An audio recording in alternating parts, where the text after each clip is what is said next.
Well. You're listening to Gloves Off with Professor Buitrón. Alright then, I may say words on point, straightforward. No jibber jabber, everybody forward. Issues, facts and solution. Get it at Gloves Off with Professor Buitrón. Alright, what other thing is a revolution? Get it on point with Professor Buitrón. Gloves Off, no nonsense issues, politics, community. A better men for Laredo. Gloves Off, a revolutionary show with everything that you need to know. With Professor Buitrón. Watch ya!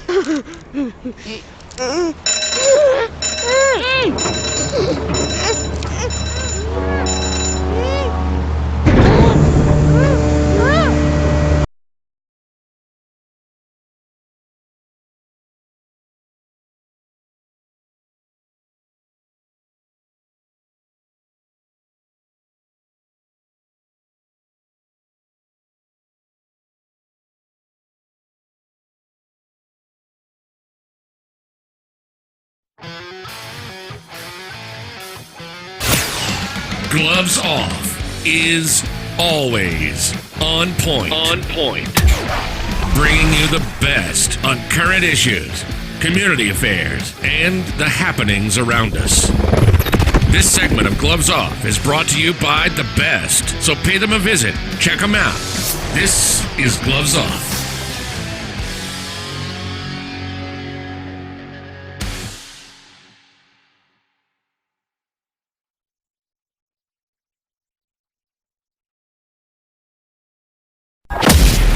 If you've ever wondered, if you ever had a clue what would happen if Batman, the Avengers, the X-Men fought the 47 Ronin, you will have great hitting, power strikes, and speed. This event will be known as the North Texas Stick Fighting Championships. It's open to all martial artists. This is where legends are formed, where they're forged, where they are founded. Sign up now. Call the number 956-401-4868 and look up the website at www.savate.biz.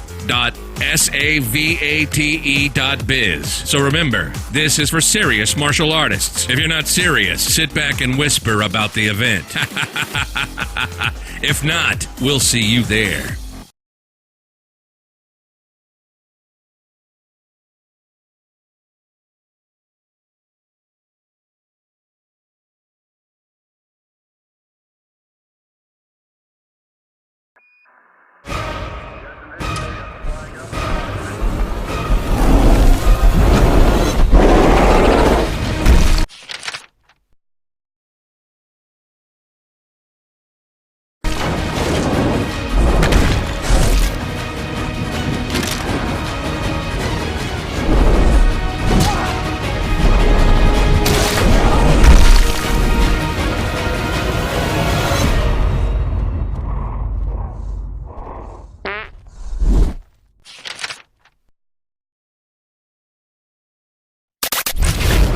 The following political paid advertisements do not reflect the political opinions of the program or its associates. Any political campaign or candidate who wishes to purchase advertising can do so. Advertising is open to all on behalf of Gloves Off.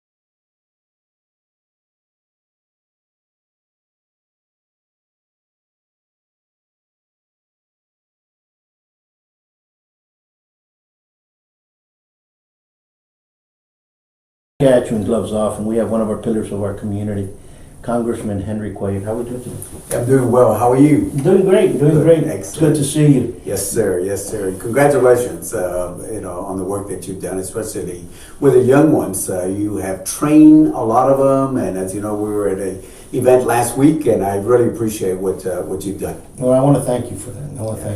Because, you all, the community, you all in general, because you were also martial artists, and that has always been our passion in trying to get the kids off the street. And you've been behind us for a long time, watching Yes. what we've been doing Yeah. for a long time, over 30 years now. You know, Yeah. when we dealt with the state and however, so it's a continual progress. It is, and again, really, we were talking about it last week, but I think it's important that people understand what martial arts is. I mean, it's not only a matter of self-defense, it's not only a matter of just getting some exercise, but it's really body and mind together. And if you really get into, and it doesn't matter if whether it's Shotokan, Tabate, or Shotokan, whatever it is, Taekwondo, it's always important to understand that there is something more than just what people see, the kicking and the punching. There's a lot more to that. No, you're absolutely correct, because it builds on discipline. Yes. And people say, they bring their kids and say, discipline them. No, they're going to learn a discipline. And by learning a discipline, they're going to understand good habits from bad habits, stay away from certain people. And, that's just the way it is, and it's needed in today's society. Yeah, especially now. Especially right now. We're just talking about, especially right now. Absolutely. Yes, sir. So I want to see a little bit more. I want people to understand who Congressman Cuellar is. Yeah. What got you involved in politics and why? Well, let me, if you don't mind, Paul, let me just go back a little bit more and talk about my family. My mother and father, Martin and Odilia, born, my father was born in Guerrero, Tamaulipas. My mother was born in Zapata, but they're all from Guerrero. And, very different times at that time. And they start off in school just like all of us do, but then after a while, they were taken out after a few years of education, or schooling, should I say, to go work in Las Piscas. As you know, different times, more hands you had, more money you made working in the fields. So I remember, my parents would tell me about, especially my mom, I wanted to stay in school, but they had to go help the family. So I'm the oldest of 8 kids, and my parents were migrant workers. And I learned a couple things from them, and that is how to work hard and how to get an education, especially the education. As you know, I've started off at the Laredo Community College, went off to Georgetown University, got a bachelor's in foreign service, then went off to law school, and while I was in law school, started off a master's at the same time. And then after I got my law degree, I got my master's, and then from there, eventually I got a PhD there at the University of Texas also. So I took to heart what my parents said, get an education, because I remember they always said that it's the greatest equalizer that you have. We might be poor, we all started off poor, but after a while, that education will be able to lift you, and this is what I tell my 2 girls, Chrissy and Katie, the importance of education. Now, that's important, and you've done a lot towards education and towards bringing. Now I can see what you've done in the past. Talk about the projects that you've brought in to help out the education towards, especially in this district, especially Laredo. Well, a couple of things. Let's start off with Tammy U. I think once we established the university, the campus, we did a couple of things, working with our senator. One, we got a new campus. And I remember going there with Rob Janelle. He was the chairman of the House Appropriations when I was in the state legislature, and we went to go see the land. There was no Loop 20. There was nothing there, but they said, this is what we're going to build the university. This is the acres that the Killam family gave over. So we built the university. It was the fastest built university in the history of the state of Texas. So we built this beautiful campus, and look what we have. From there, we also, of course, we met into a 4-year university, because there used to be a upper level university when it was Laredo State University. And then from there, we added the PhD and masters, and right now it's one of the best bang for the dollars. It's a good education. It's one of the most cost-effective universities in the country itself. So we're very, very proud of the president and everybody working there. They've done a great job. Also, we brought in the UT Health Science Center, and you saw the campus there. So we got that built also. We also, the only time it's been done also, we were able to get also a monies for a South Laredo campus for Laredo Community College, a master plan. So we got that started also. And from there, of course, one of the things that's important is we've really changed, in my opinion, with everything UT Health Science Center, of course, the expansion of Laredo Community College, and of course, TAMU, all that was one of the biggest development that we've seen in Laredo in 50 years, because you have higher ed, guess what happens? Then we're able to educate our kids. When I was there at the state legislature, I was the chairman of the appropriations for public and higher ed. In those days, it was very different. They were good old days, because 75% of all the new monies that we would bring in as a state would go into public and higher ed. Doesn't happen anymore like it used to, but those were the good old days. I'm the author of House Bill 713. It's called the Texas Grant. That's the largest scholarship in Texas history. If you look at kids at TAMU or other places, that's millions of dollars that have come to Laredo Community College, and especially TAMU, for kids to go off to college. So, those are some of the things that we focus, especially when it came to higher education. Absolutely. Now, you were in the state, Yes. I understand. Yes. And as you went up, now you're federal, correct? Yes. What's the difference between the state and It's what's the difference? Many people say, the same thing. Is it? Well, I learned a lot being at the state level. How to go and try to get certain things done. At the state level, for example, the border health region. Sure. I got $7.5 million to build that facility that they have there. Also, working with our senator, we were able to build the first time in more than 50 years a new Texas Transportation District Office, what we have here. I also got money for the DPS, the building that they have right now, was able to build there. So at the state, you were able to build this, and you could sit down with Democrats and Republicans and get certain things done. At the federal level, it's a little different. I get along because I believe in bipartisanship. In fact, some people always, criticize me for working with Republicans. But do you think people want to send me up there to Washington and say, look, I stuck it to the Republicans, I did that to the Republicans? No, they want people to get together, Democrats and Republicans, to get the job done. Absolutely. You elect somebody to go out there and help out the community, not to go out there and cause chaos for the community. That's Right. a big difference, and that's what we need.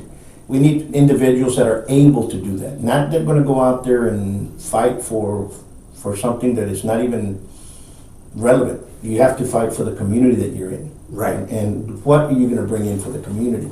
And I think right now, in the federal sense, I think everybody's broken up. Yes. I think there's too much hate going around. There is. And I'm going to ask you the following: is you've been with several administrations. What's different now than when you first started in Congress? I've worked with President Bush. I've worked with President Obama. Now President Trump.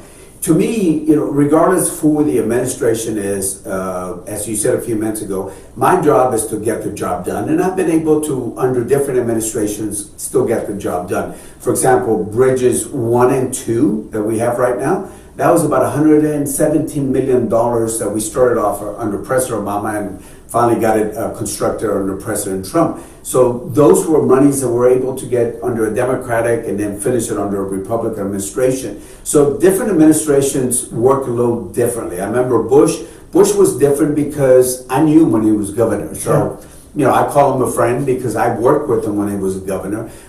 President Obama, Democrat, we worked together. We did have some differences, just like I had some differences with President Bush also. But again, I'm always trying to find common ground. Same thing with President Trump. We definitely disagree on some things, but if I can find common ground, I certainly want to work with him and find common ground. I don't care who the president is. People want to go up there and you know, my job is to get the job done, not only for my district, not only for Laredo, not only for you know, San Antonio Mission, the area that I represent, the state of Texas, but especially the country, because as you said, Paul, it's so divided right now. It's I mean, divided. people want, there's certain groups out there, you know, I don't want to get into politics, but there's a group out there called Justice Democrats. They want to divide, first of all, the Democratic Party, but what they want is anything that a Republican does, Go against is go against it automatically. No matter if it's a good idea or a bad idea, go against it. I can't do that. I cannot do that. I will listen to an idea, and if it's an idea from a Republican, it's a good idea that's good for my district, I'm gonna work with that Republican. If it's an idea from a Democrat, I'm gonna work with that Democrat. But you just can't fight somebody because they have a R or a D on the other side. No, you're absolutely correct. And that's what I see that's happening here. I think the nation has been divided. I think that division occurred before, and now we're getting to the end of it. Understand what I'm saying? I think the hate started, and all of a sudden now we have it. So I don't think whether it was President Trump or let's say we would have had President Hillary would have won. If she would have won, you would still see the same hate, regardless on whoever is president now, because that hate was already No, started. you're right. I started seeing that, I guess, around 2009, 2010. And I started seeing that, and I had never seen that before. Look, we might have differences, Sure. but then you move on. I mean, you know, you always hear stories about President Reagan and Tip O'Neill. Sure. Democrat, Republican, they would have their differences, but at the end of the day, they would sit down, smoke a cigar, have a drink. That was very different. Now, you know, people don't want to get together. I mean, they totally want to be separated. And, you know, my thing has always been is, you know, when I'm in Congress, this is the way it is. You know, you have the House of Representatives. There are some Democrats that would never go over where the Republicans sit. There are some Republicans that would never walk over where the Democrats sit. I sit with the Democrats, but I'll go over and go visit Republicans. Hey, let's work on this thing, especially in the appropriations. The Appropriations Committee, and as you know, I sit on Defense Appropriations. I sit on Homeland Appropriations. I'm actually the vice chairman for that for the Homeland, and I sit on Ag, which is important for school lunches, important for food banks. And especially for agriculture. So in the appropriations, we always say this. In Congress, you have Democrats, you have Republicans, and then you have appropriators. In the appropriations, we work together in so many ways. We might have our differences, but at the end of the day, we get together and say, let's get the job done. That's what we ought to do, is to get the job done. Congressman, how, you understanding that, how many in Congress understand what you're telling me, that's going on? How many really want to say, you know what, let's stand up and let's unite as a nation and start working together?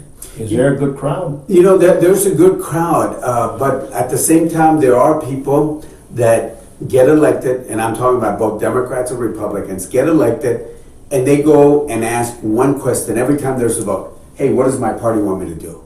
I mean, is that the way to do it? If you're a Democrat, what does my Democratic Party want me to do? Let me vote this way. Or if I'm a Republican, let me go ahead and vote this way. I don't think that's the right way to do it. You got to go up there and look at the issues, look at it, the ups, the downs, decide what's best, and then take a vote. Absolutely. But you know, the haters, as you mentioned, they're on both sides. They're really on both sides. We have to be civil. We have to be able to get along. And we have to be working together. And unfortunately, now, and I saw that when the Republicans were the majority, the Tea Party Republicans got established. And what did they do? They went and they primary Republicans because they said that Republican is not Republican enough. So they would primary that. Now the Democrats are in. We certainly see groups like the Justice Democrats. I call them socialists because they are socialists. They are socialists. They are socialists. No ifs, no buts. They are justice socialists. And I can talk about some of the programs that they want to do. But then you have this group, they're saying, you know what? This Democrat works with Republicans. We don't want him. We want to have somebody who's purified and only votes with us. And I saw that with the Republican Tea Parties that came after some of my Republican moderates. Now we're seeing that with Democrats also. No, and you're gonna see that, because like I said, that hate has been there. That hate has been in there. We have to weed out that hate. Yes. Okay, and the only way you can weed out that hate is in the election box. I agree. I understand, and we have to learn here also in Laredo that we can't just all vote Democrat and vote all Republican. We have to vote for the person that has done most, if they're from the if they're an incumbent, and if it's not an incumbent, we have to understand who we're voting in. Right. Exactly. Okay. Only because it's by one party does not mean that, guess what, I'm going to vote for him because of the party. You have to vote for each person as a person in. Yeah, and you're right. And you know, one of the things that we're seeing now is this. For example, there are presidential candidates and local candidates that are going out and they talk about this programs that they want to do. Let me talk about Medicare for all. Sure. That's a $52 trillion program that they want to set up. Not millions, not billions, $1 trillion on it. You got to raise taxes. You outlaw private insurance. So if you have your own private insurance, it's not going to work. It's going to be out. It's going to be banned. So you have to go under this government program. Everything else, your father, all he's going to be doing is Medicare. That's it. So what happens is that's why doctors, hospitals especially, there's a group of them nationwide that are against this Medicare for all because it cuts monies that are paid to doctors into hospitals. Number one. Number two, everybody's put under a government program. Number three, you have taxes are going to go up. Anybody says no, taxes will go up. And number four, your insurance, your private insurance, is gone completely. So that's what we're looking at is this type of situation that people talk, and this is why I really admire the voters, because the voters are smart. They look at this and say, okay, Medicare for all, $52 trillion, who's going to pay for that? New Green Deal, $93 trillion. So, I mean, what are you going to do? Who's going to pay for $93 trillion in the next 10 years? I mean, we do a budget in appropriations that's about $4.4 trillion every year. Every year. $93 trillion, I can give you an idea of where you have to come up with the money. Absolutely. And you see, people are not understanding. Everybody wants this free, and they're not understanding that free, actually, we have to pay through taxes. So somebody's going to pay for it. We have to. Somebody's going to pay for it, and you know, this socialists are basically saying, "Oh yeah, don't worry, like a new Green Deal." You know, look, they want to get rid of oil and gas. As you know, Texas is number one on oil and gas. Look at the Eagle Ford here. There are about 8,000, a little bit about 8,000 jobs in Webb County that depend on oil and gas. Look at just one school district, and I got numbers for all the school districts. United Independent School District would lose for mineral violations $62 million. Now, $62 million, what's Bobby Santos going to do if all of a sudden he lost $62 million? Either he's got to raise taxes by $62 million, or he's going to cut teachers in order to make up this $62 million. The best case scenario, and I believe that we got to look at alternative resources. Texas is number one in wind. So we're number one in oil and gas, but still number one in wind. And I want to see this, but the best case scenario, according to to the studies by the federal government, 2040, even if you add all this alternative energy, we would still be dependent on 60% from oil and gas. So again, do you want to be dependent on the Middle East, or do you want to be dependent on Texas, for example? You know, then you brought out a great answer that becomes a good question. You want to be dependent on the Middle East or bringing up Texas? Well, we want Texas jobs. People need to be working. People need to start you know, that push towards work needs to happen. Right. We've been dependent on the Middle East for the longest time. Yeah, look what happened in the 70s. And- You know, when those long lines, a lot of, maybe the older folks remember that, but I remember reading this about the long line because we're dependent on the Middle East. I don't want to depend on the Middle East. And you can be dependent on somebody that's amicable towards you, but if they're not, why do we have to be helping? You know what I'm saying? No? Well, I mean, look at Europe. There are some countries in Europe that depend, 90% of their natural gas depends on Russia. So what does Russia do during the winter time to put pressure? They turn it off and they play politics with them. I don't want to be dependent on anybody. If you look at this, we're doing this right here in Texas, in the U.S., Mexico also, Canada. So with Canada, the energy in Mexico, the energy here in the United States, especially here in Texas, we're the new Middle East of the world right now. All three of us put together. In fact, we actually produce more together than a lot of those, the Middle East or Russia and some of those countries. I want the jobs here. Look, I was in Cotula the other day, and I was putting some gas there, and I went I walked inside to go pay for the gas, and I saw all this oil and gas workers there, and I was looking at them, and they were in front of me, buying, water, sodas, snacks, and all that. And I was watching them, and they had the thing. So I was looking at that, and I said, who's going to tell these guys, that I have families? Hey, by the way, I'm going to take your job away, but we'll get you some jobs out there. What's a job? Well, I don't know, but we'll get you some jobs. You're going to take the jobs away from those people that work hard in the oil fields. And by the way, the average pay in Texas might be about $52,000, but the average pay for somebody in the oil field is about $117,000. So you're going to tell some of those folks, hey, we're going to take your job away because we're going to bring you some new green deal out there. I don't think that's a new green deal. It's a new green scheme to raise taxes, to take jobs away, and literally put Texas in a very different feel because we are creating jobs. I mean, look at our unemployment right now. Our unemployment right now is the lowest we've had in so many years here. And so you want to add to unemployment? I mean, it just doesn't make sense. It doesn't make sense. You're absolutely correct. And, we talk about socialism. They're pushing all these changes. And the other change that they're also pushing is removal of our Second Amendment. We can't do that. Yeah. How do you feel about that? Well, I'm a supporter of the Second Amendment. We have.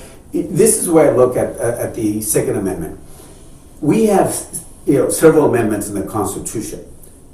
Do we pick and choose which amendment we want? I mean, are you going to go with the First Amendment and say, "Oh, I'm not going to. I have a problem. Oh, I'm going to pick this one. I'm going to pick the fourth one. I'm going to pick the fifth one." No, those are amendments to the U.S. Constitution. So we have to support every amendment, including the Second Amendment on that. We have a right to bear arms. Now, do I believe in some sort of reasonable background checks? Of course. We don't want to let criminals have guns. Of course. We don't want to have people that shouldn't have guns do that. But again, you have the right to bear arms. That's the Second Amendment. But these people want to take arms away and ignore the Second Amendment. You can't ignore the Second Amendment. You're absolutely correct, Congressman. There's 3 countries that kind of had similar constitutions to the Constitution of the United States. One was Mexico, Yes. and the other one was Brazil. The other ones not quite. So these were the only 2 countries that kind of followed, Yeah, right. the U.S. Constitution. Mexico removed their Second Amendment, and look at what's happening in Mexico. Yeah. It's a war zone. Brazil did the same thing. The only people that have guns are the bad guys. The bad guys. There's no equality anymore. I mean, people are afraid. People are afraid in Mexico. So you have these people that are afraid because their government, in such a way, because they move towards socialism, Right. without understanding how far it goes, they place their people in danger. Right. And that's why we're having people come over and want the safety of this great nation. So we imagine if we remove the second, what do you think is going to happen here in the United States? You know, let's go back to the founding fathers, and and how they went in through the establishment of the Constitution and the Convention, and one of the things when Benjamin Franklin walked out, they said, somebody said, what do we have? What do we have? He says, a republic, if you can keep it, which means that we have to protect this republic, and we have to protect the Constitution. And in protecting the Constitution, it has those amendments that we're talking about. So Benjamin Franklin, when he walked out of the convention, when he was asked that question, what do we have? People were asking, a republic, if we can keep it. So we got to protect the Constitution. Absolutely, absolutely. I'm with you. We do need to have stricter gun laws, as per se, but no red flag laws, because that's dangerous portion too. Why? Because if it goes into bad hands, let's just say we start placing these red flag laws throughout, like some states have been doing. And let's just say that all of a sudden, bingo, the socialists gain more power. Now we have socialists inside the House and inside the Senate. And all of a sudden they start changing everything. And all of a sudden you can have another Venezuela. Yeah. You can have another Germany when Hitler was around in a heartbeat. Right. All you need is that one person that can control all of them, and we're in dire straits. Right, and you're absolutely right. Socialism, it's interesting. People need to read the history on socialism. Socialism. You give me one country that has a government based on socialism that's been successful. I mean, look at Venezuela. Look what's happening there. I mean, look at other countries. It has not worked. So for this group of people, and I got some presidential candidates are doing that, not only congressional, but presidential candidates that are pushing these things that sound nice. Medicare for all. Let me ask you this question. Those senators that are asking for Medicare for all, I haven't seen them give up their private insurance and go into Medicare. I haven't seen that. They're pushing all these things that sound nice, but who's going to pay for them? What does it make to the makeup of our society under a socialist state? Look at history. Find me one example where socialism has provided the best for its people. I can't find it. I can't find it. I can't find it. It hasn't. And in some of them, those socialists, all of a sudden it ends up in communism. Yes. Yeah. So it's just a step. It's just a step away. Another step on that. And so we ourselves here have to stop. We ourselves here have to just think and see and understand who we're voting in. Right. And I think that's the educational part that the people need to understand. Right. Exactly. Socialism is not good here in the U.S. No. Now let's change a little bit more. How about Laredo? What's the importance of Laredo in the States?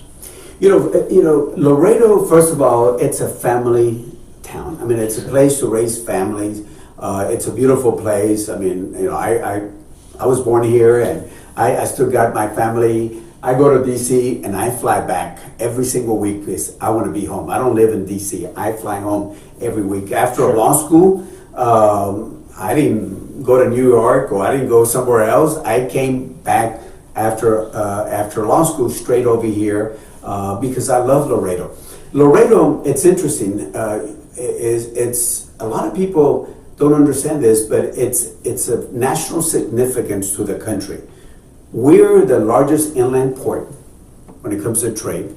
Temporary for about 3 months, 3 weeks, we were the #1 port, and we're still a little bit behind LA. Think about this, in the whole country of all the ports, Laredo's #1. 14 to 16,000 trailers a day. We're #1 in trucks. We're #1 in trains also. And we're also #1 in buses. Now, why are buses important here in Laredo? Well, first of all, trucks, we get 14 to sometimes 16,000 trailers a day. Sure. Trains, we're now getting about 24 trains a day, maybe a little bit more. #1 in the country, #1 in buses. Why? Because every year there's about 18 million Mexicanos that come over to the United States. And we see them through Laredo. and they spend monies, hotel, restaurants, everywhere else, money that's generated inside our economy. 18 million Mexicanos will spend over $19 billion a year. So Laredo is very significant because we get more buses here than any other place, and it just opens it up for the economies in San Antonio and Houston and San Marcos outlet and so many other places on that. So Laredo is a national significance to the country. Remember that storm that came and hit the World Trade Bridge, was it about a year ago? Literally, it affected the supply chains in other parts of the country. Especially, and I'm talking about automobiles, because a lot of automobile parts come through here. It was affecting the rest of the country. So Laredo is a family town. It's a beautiful place. I love Laredo. But at the same time, it's a city that has a national impact because, especially when it comes to trade. And I hope Laredoans hear that, just for them to understand how important Laredo is. Because it is an important, it's a main vein, it's a vena cava of the human body, actually. It is. And another thing, talking about Mexicanos coming through, any closer solutions for immigration laws being changed and stuff like that? You know, I believe in immigration reform. I think we need to have three things: border security. Sure. 2, rational border security. 2, we need to have a guest worker plan. You know, remember during World War II, what was here at Bracero program? Because there are people that want to come and work and they want to go back. And then the third thing is, what do we do about the 11 or 12 million undocumented persons that we have? Now, I don't believe in amnesty. President Reagan and the Democrats did that in 1986. I think they, if anything else, you know, there's different things we can do. We can regularize them. We can, you know, set them in a pathway to citizenship. There are different things that we need to do. And I think we need to do something, because don't we want to know who's here? Don't we want for them to pay taxes? And this is why it's important that we have border security, a guest worker plan, and do something about the 11 or 12 million here. Now, let me tell you what's been happening at the border. Things have changed. In 2006, 90% of the people coming in were Mexicanos. Sure. In 2006. Sure. And within hours, 95% of the people would be returned. Border, push them back over here. Now, well, as of 6 months ago, because things are starting to change now, but let me give you 6 months ago. 73% of the people that were coming in at the border were from Central America, and 97% of them were staying in the United States, 97%. 2006, 10% of the people coming in were unaccompanied kids or family units. Now, over 61% of them are unaccompanied kids and family units. What happened during that time? Well, the bad guys said, hey, bring a child, and what we're going to do is we're going to go ahead and they will release you one way or the other. Let me explain what happens. When somebody comes into the Border Patrol station, and remember, the Border Patrol stations were set up to handle mainly male adults, because there were male adults trying to find a job.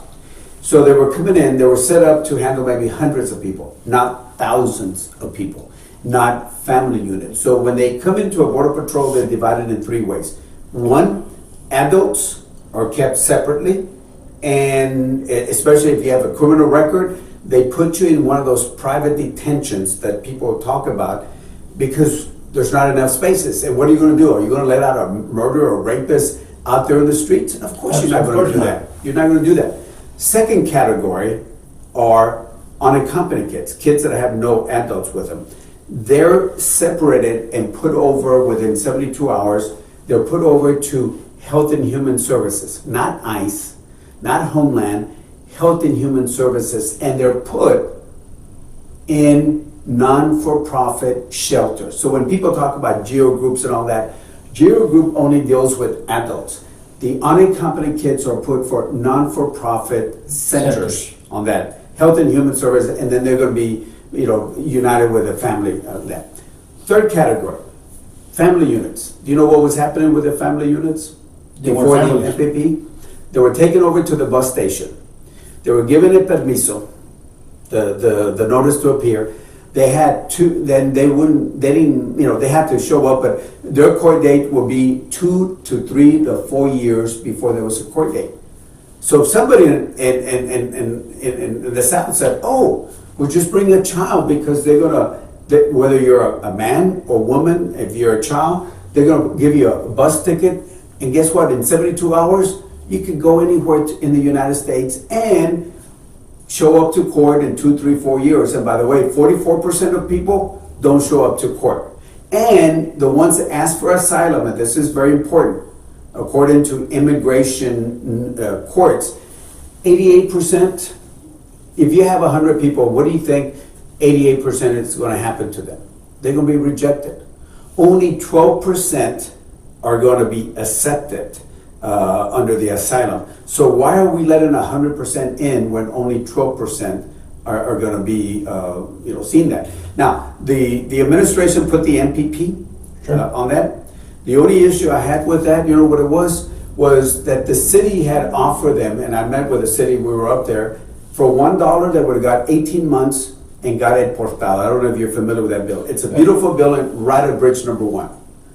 But unfortunately, they wanted to go with this contractor, and if they go this a whole year, it's going to be about $70 million for Brownsville and Laredo for those tents over there, where they could have got it for $1 and they could have saved themselves millions of dollars of taxpayers' dollars. That's the only waste of money that I see there. But nevertheless, I'm giving you this because people are separated into 3 categories.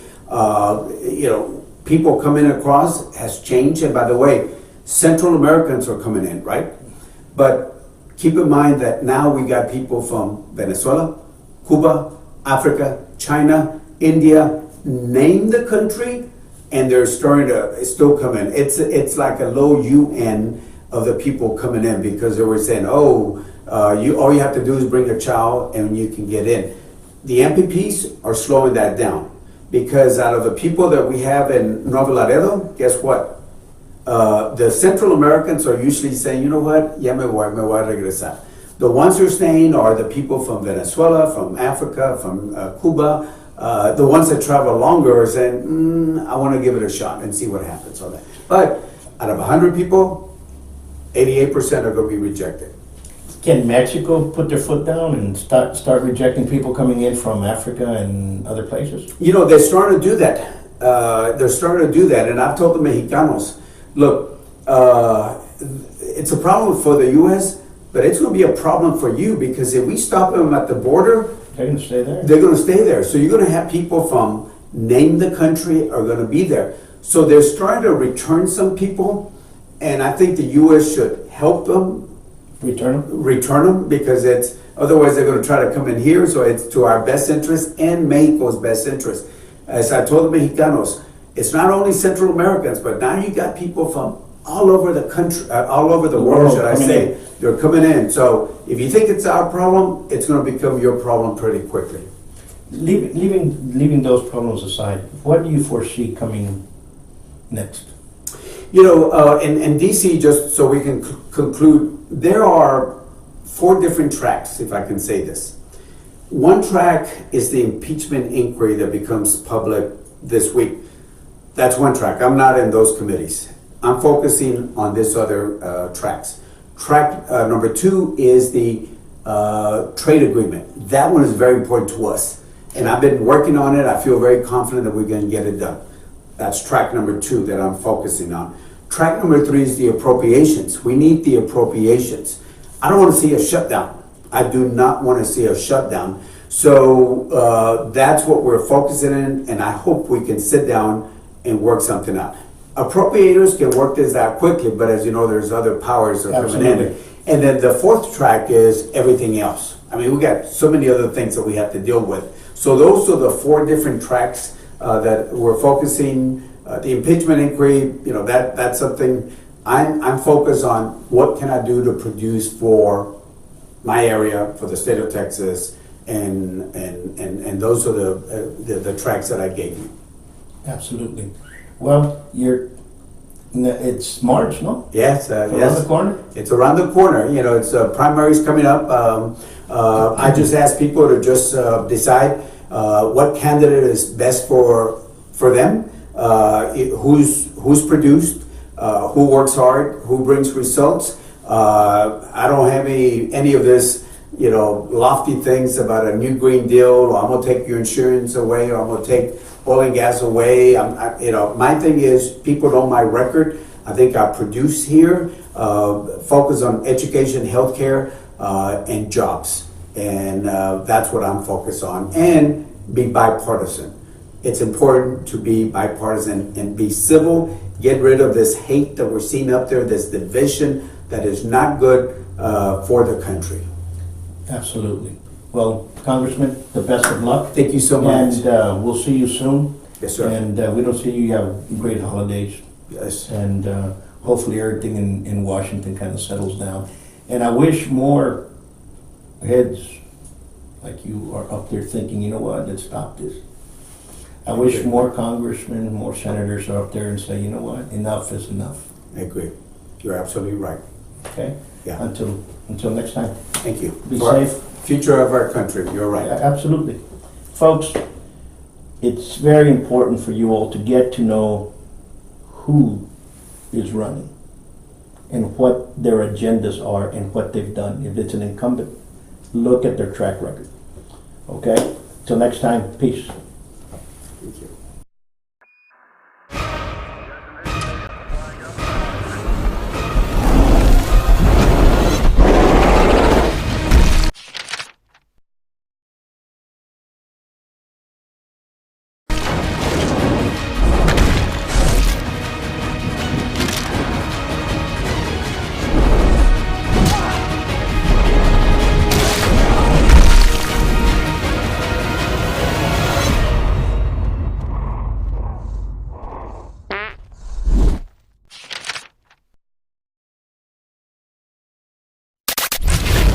The following political paid advertisements do not reflect the political opinions of the program or its associates. Any political campaign or candidate who wishes to purchase advertising can do so. Advertising is open to all on behalf of Gloves Off.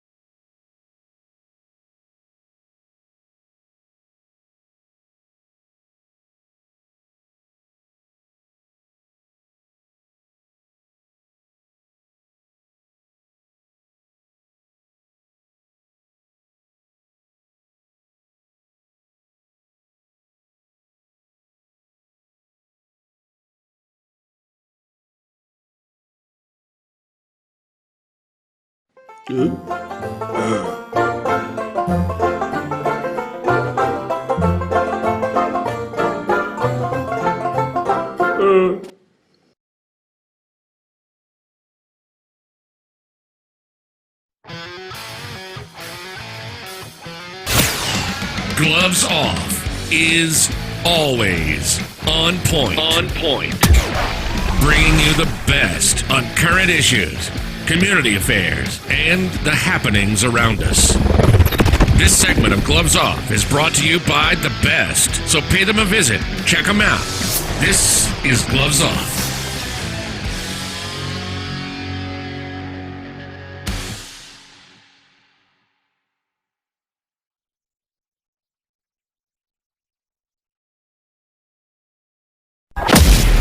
If you've ever wondered, if you ever had a clue what would happen if Batman, the Avengers, the X-Men fought the 47 Ronin, you will have great hitting, power strikes, and speed. This event will be known as the North Texas Stick Fighting Championships. It's open to all martial artists. This is where legends are formed, where they're forged, where they are founded. Sign up now. Call the number 956-401-4868 and look up the website at www.savate.biz. So remember, this is for serious martial artists. If you're not serious, sit back and whisper about the event. If not, we'll see you there.